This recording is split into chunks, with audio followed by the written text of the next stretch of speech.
Λοιπόν, έχουμε αυτή μια σαλάτα χωριάτικη και το άλλο ψαχουλεύει. Λοιπόν, έχω και εδώ ένα χταπόδι. Πάσο!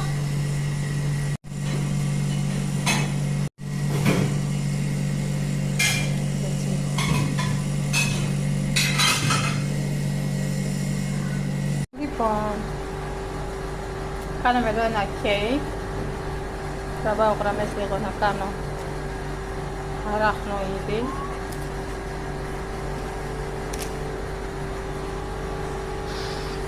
Και θα πάμε για φούρνο τώρα. Θα ψήσουμε περίπου 50 λεπτά με 180 βαθμούς. Και να κάνω λίγο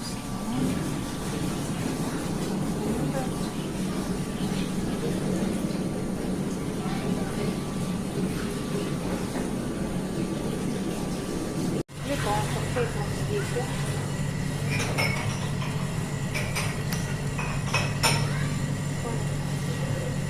Έκανα τρυπούδες όλα τα